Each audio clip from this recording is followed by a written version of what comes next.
bahwa itu adalah kehendak Tuhan.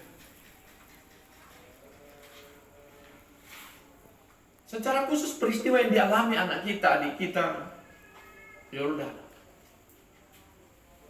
Lalu kedua kakaknya, ada kakaknya berdua sini. Oh, ya. Ada yang dari Papua yang sana. Oh, ya. Kira-kira bagaimana membahasakan ini persoalan ini, melihat ini dalam frame kehendak Tuhan.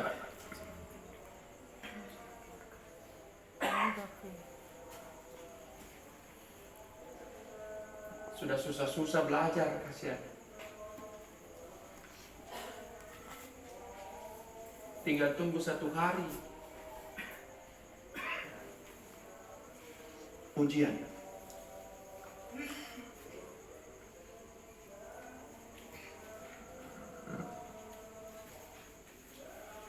Saudara-saudara yang dikasihi Tuhan, apakah kita bisa melihat indahnya rencana Tuhan di balik masalah ini? Chandra, coba nyanyikan lagu ini, Indah Rencanamu. Kita coba nyanyikan sedikit saya lagu ini. Indah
lagu itu menggugah hati kita semua. Karena apa?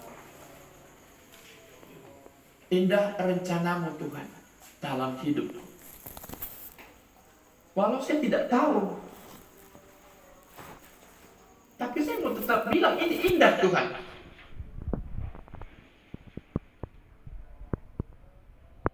Berat sekali saya rasa, tapi saya mau bilang tetap indah.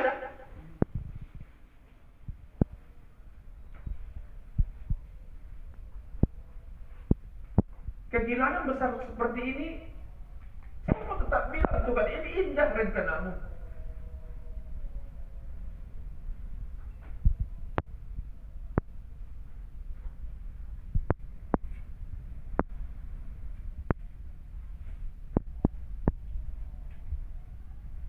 Saudara, memang ketika kita coba untuk bicara tentang indahnya rencana Tuhan itu, memang kadang-kadang kita harus terimanya dalam sebuah kesakitan hati, luka hati. Referen lagu ini. Tapi ku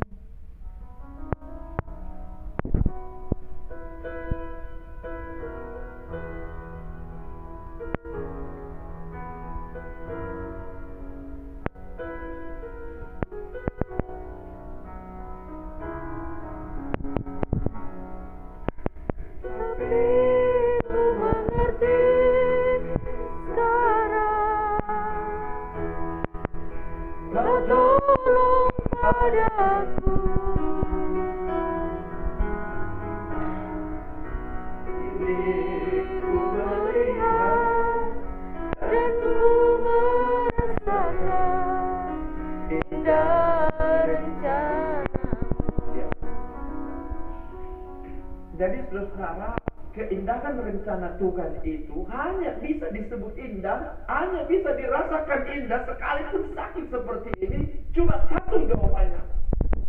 Kalau saya dan saudara-saudara bisa mengerti Tuhan, bahwa Tuhan itu tolong kita,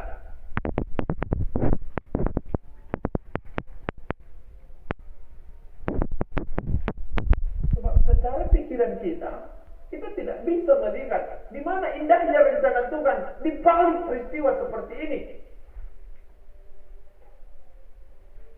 Sudah jatuh bangun Yoda untuk melakukan studi ini.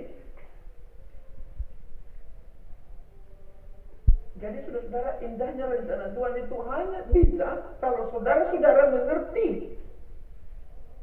bahwa Tuhan tolong kita. Dan karena itu saudara-saudara, mengapa malam ini saya lalu mengangkat Matius pasal 13 ini. Saya mau memperlihatkan pada kita, saudara, ada satu karunia yang Tuhan berikan pada Anda dan saya yang selama ini mungkin kita tidak sadari karunia itu. Matius 13 ayat 11 bilang begini. Jawab Yesus, kepadamu diberi karunia, kepada kita diberi karunia. Untuk apa? Untuk mengetahui rahasia kerajaan surga. Tetapi kepada mereka tidak. Kepada saya dan saudara-saudara, kepada kita semua ini, ada satu karunia yang Tuhan beri kepada kita, yaitu karunia untuk mengerti kerajaan surga, yaitu karunia untuk mengetahui rencana Allah. Ada karunia di kita semua. Itu luar biasanya kita dalam Kristus, karena semua kita itu diberi karunia oleh Tuhan untuk mengetahui rahasia kerajaan surga, atau untuk mengetahui rahasia kehendak Allah yang kadang cenderung menyakitkan kita. Kepadamu diberikan karunia untuk mengetahui rahasia kerajaan surga. Dan Roma pasal 6 yang saya baca pertama tadi, itulah yang disebut rahasia kerajaan surga. Artinya bagaimana posisinya orang, bagaimana posisinya kita semua orang percaya ini ketika berhadapan dengan kehidupan yang sekarang dan berhadapan dengan kuasa maut. Bahwa, dan ini yang luar biasanya Paulus membahasakan Matius pasal 13 ini, Paulus itu menyebutnya bahwa kita tahu, dan dia selalu menganggap semua orang percaya dalam Kristus itu harus tahu tentang persoalan ini. Rahasia ini terbuka bagi saudara-saudara dan saya. Bagaimana posisinya orang percaya, bagaimana harganya orang percaya di mata Yesus. Karena itu dibilang, kepadamu diberikan rahasia untuk mengetahui rahasia kerajaan surga ini. Supaya, kata Paulus begini, dia jelaskan ya, yang dia maksudkan lalu dia memberi penjelasan dalam bahasanya, bahwa semua orang yang menerima Kristus itu, ya, dia akan mati bersama dengan Kristus dan akan dibangkitkan bersama dengan Kristus. Artinya, apa yang terjadi pada diri Kristus, bahwa kematian Kristus itu adalah kematian, ya saya selalu membahasakan ini dalam sedikit bahasa filosofi. Kematian Yesus itu adalah kematian yang mematikan kuasa kematian. Kuasa kematian ini, saudara-saudara, terlalu sakit bagi kita untuk harus menerimanya. Coba bayangkan, ada begitu banyak pertanyaan yang harus kita jawab di balik peristiwa kematian yang kadang kita mau. Saya yakin dua saudara saya ini akan bertanya banyak. Tuhan, ini adik saya, kasihan mau melayani engkau. Kenapa begini? Ini adik saya sudah bersusah-susah, kasihan. Kami juga sudah bersusah-susah untuk berusaha untuk menjadikan dia supaya bisa selesai. Kenapa bisa begini? Terlalu banyak. Dan karena itu saudara, mengapa lalu saya pilih topik ini untuk saya sendiri harus pahami betapa sakitnya untuk harus menerima fakta ini. Tapi makanya lagi saya bilang apa? Tapi ku mengerti sekarang, kau tolong padaku. Bahwa Yesus itu menolong kita, iya. Pertolongannya Yesus itu apa? Pertolongannya Yesus itu adalah dia mematikan kuasa kematian yang terlalu sakit bagi kita ini. Sehingga di dalam dia, kuasa kematian itu hilang kuasanya.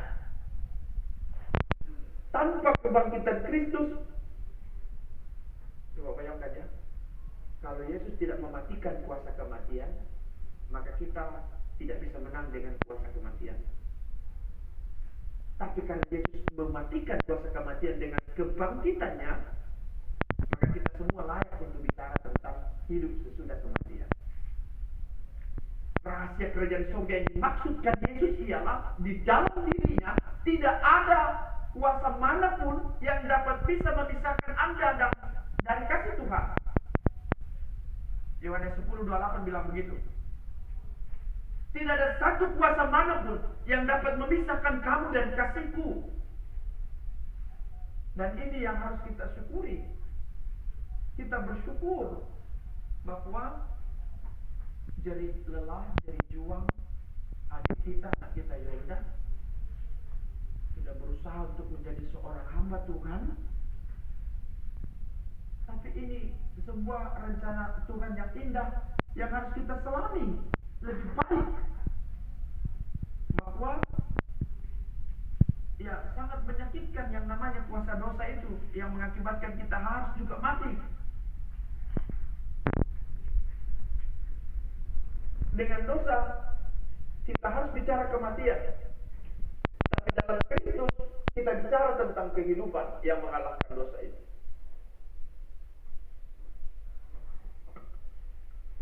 Karena itu kepada kedua saudaraku,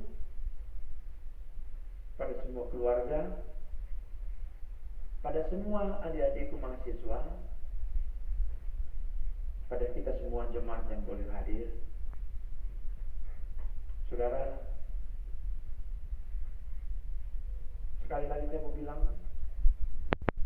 keindahan rencana Tuhan hanya bisa terlihat kalau kita betul-betul memahami dan memang kita sudah diberi kemampuan untuk memahami rahasia kerajaan Allah.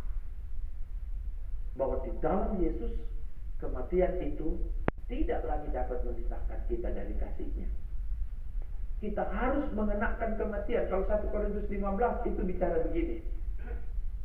Hanya dengan jalan kematian, kita baru bisa menanggalkan kefanaan tubuh ini. Tidak ada jalan lain. Bahwa tubuh kita yang fana ini harus ditanggalkan dengan, jadi kalau mau menggunakan yang tidak fana, itu harus ditanggalkan yang fana. Dijelaskan dari 1 Korintus 15. Paulus bilang begitu ya. Dia bilang apa? Supaya kamu bisa mengenakan yang tidak fana, maka tubuh yang fana ini harus ditanggalkan. Penanggalannya dengan cara apa? Dengan cara kematian. Kita baru bisa bicara seperti itu karena Kristus yang telah memenangkan kita dari kuasa kematian ini. Sehingga kita boleh melihatnya, proses kematian ini adalah sebuah penanggalan tubuh yang fana untuk mengenakan nantinya tubuh yang tidak fana lagi. Saya berharap kebenaran firman ini menghiburkan kedua saudaraku, semua keluarga, kita semua Sivitas Akademika STT dan kita semua jemaat.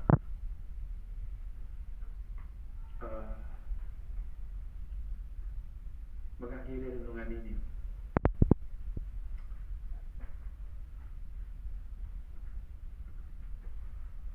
satu lagi lagu ini, bila topan keras melanda hidupmu. Dua saudaraku, lagu ini juga menarik ya. Coba, bila topan keras melanda hidupmu.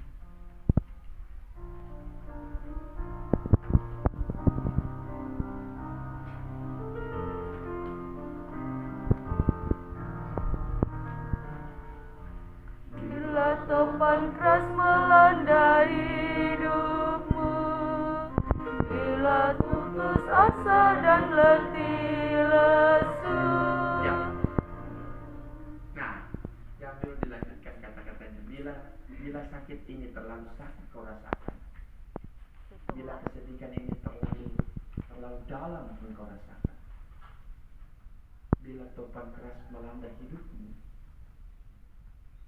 bila putus asa dan letih lesu. Tentu beban ini sangat berat ya bagi kedua saudaraku, bagi semua keluarga dan kami secara lembaga. Tentu berat. Ibu Ketua STT tadi dalam kondisinya yang sangat lemah karena beliau sakit. Dia meneteskan air mata di ruangannya.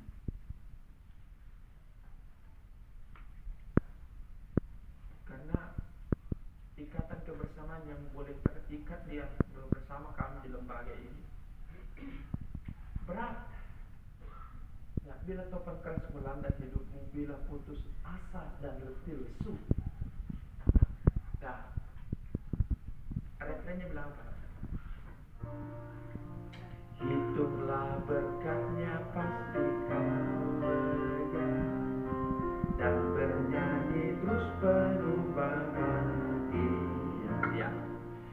Berkat Tuhan mari hitunglah, kau kan kagum oleh kasih-Nya. Berkat Tuhan mari hitunglah, kau percaya kagum oleh kasih-Nya. Kalau mau lanjut ayat 2-nya itu, adakah beban membuat kau kena salib yang kau pikul menekan berat? Tapi selalu diakhiri dengan refrennya, hitung berkat Tuhan.